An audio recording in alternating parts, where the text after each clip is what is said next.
Bonjour à tous. Je vous ai dit dans une vidéo précédente l'intérêt personnel que j'avais concernant la question des limites. Et j'ai dans cette vidéo parlé notamment des différentes évocations que ça pouvait avoir. Et dans cette vidéo-ci, je voudrais en fait cibler un petit peu cette réflexion sur la question des limites, de l'affirmation de soi et des émotions.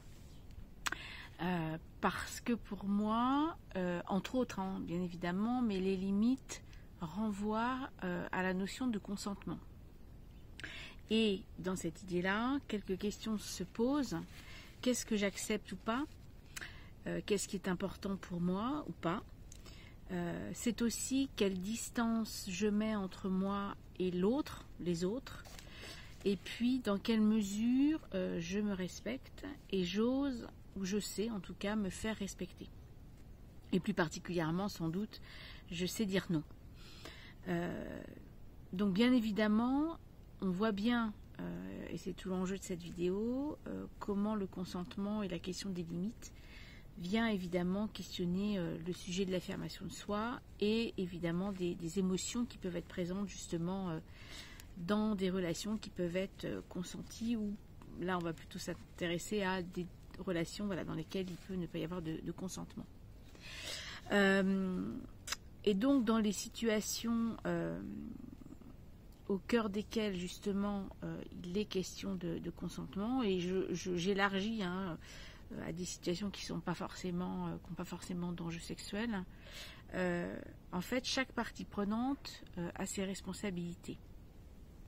On a d'un côté celui ou celle qui demande, et puis évidemment celle ou celui qui accepte ou refuse la demande qui lui est faite. Et là se pose la question évidemment du consentement. Alors, si on regarde du côté de celui qui demande, une première chose intéressante à questionner, c'est la formulation de la demande. Est-ce qu'elle est claire? Est-ce qu'elle est pertinente? Est-ce que c'est le bon moment? Est-ce que je suis la bonne personne à laquelle cette demande est destinée? Est-ce qu'elle est réaliste? Est-ce que je peux y répondre? Est-ce que je suis capable, par exemple? Est-ce que j'ai les compétences pour y faire face? Mais au-delà de ça, c'est aussi est-ce qu'elle est acceptable, dans le sens où j'ai envie ou pas d'y répondre par l'affirmative? Est-elle juste également, en termes de justesse? Et puis on peut aussi se demander, est-ce qu'on est face à une demande ou à une exigence? Et si cette distinction-là vous intéresse, je vous renvoie à une vidéo que j'ai faite sur le sujet, la numéro 85. Et dans justement cette nuance entre demande et exigence, on peut s'interroger justement, et je le développe dans cette vidéo, est-ce que la personne qui demande accepte si je refuse, ou éventuellement si je fais ce que j'appelle un oui aménagé, c'est-à-dire un oui sous condition par exemple, ou ça peut être aussi je négocie un délai pour répondre. Bien évidemment, ça va avoir une incidence sur le fait que est-ce que c'est une demande, une exigence, est-ce que je peux refuser cette demande ou pas, et donc pour le coup, est-ce que le consentement est entendu, en tout cas de la part de celui qui demande. Et donc bien évidemment que la demande, ou en tout cas pour le demandeur, il y a un espoir, évidemment, espoir de se voir accepter la demande qu'il peut être amené à faire. Mais cet espoir peut aussi,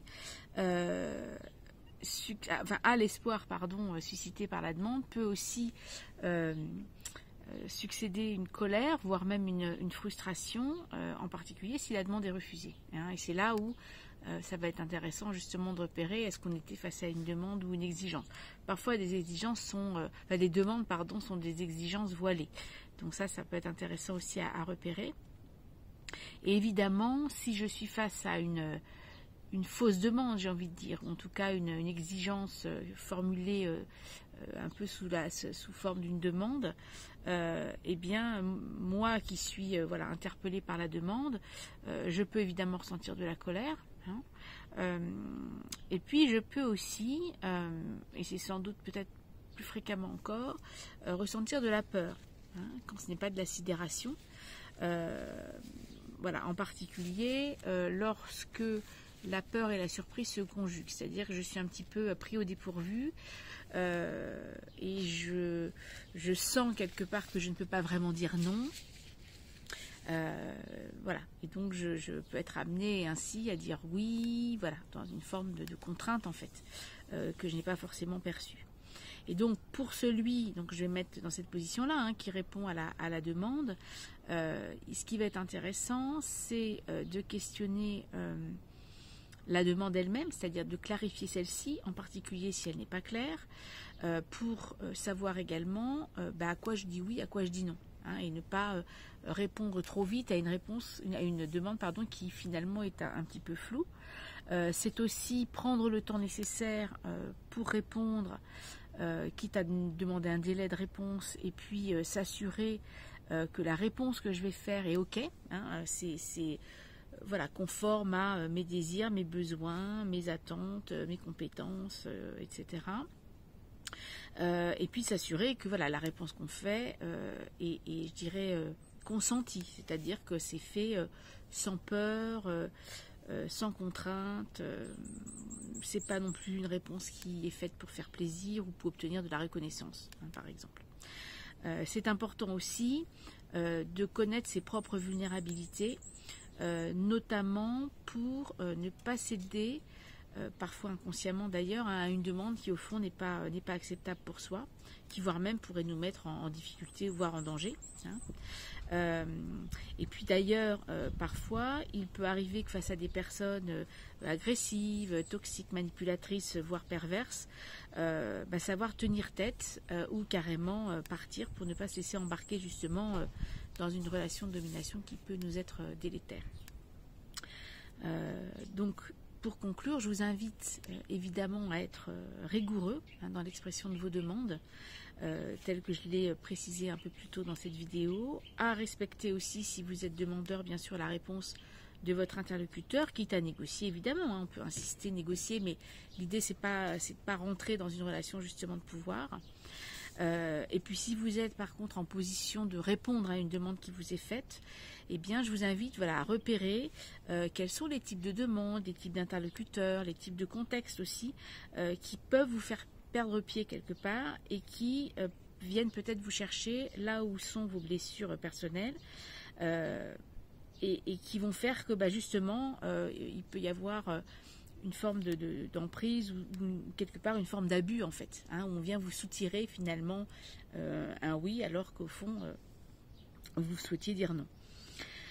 Donc si cette question-là, c'est-à-dire cette question des limites, de comment je me positionne, comment j'arrive effectivement à entendre les demandes, comment je me positionne, je prends ma place, comment je suis capable de dire oui ou de dire non avec discernement, si ces sujets-là vous intéressent, si vous avez envie de les explorer, si ces sujets vous posent problème dans votre vie personnelle ou professionnelle, parce que voilà, avec certaines personnes c'est compliqué pour vous, eh bien je vous invite à prendre contact avec moi parce que nous pourrons bien évidemment y travailler ensemble.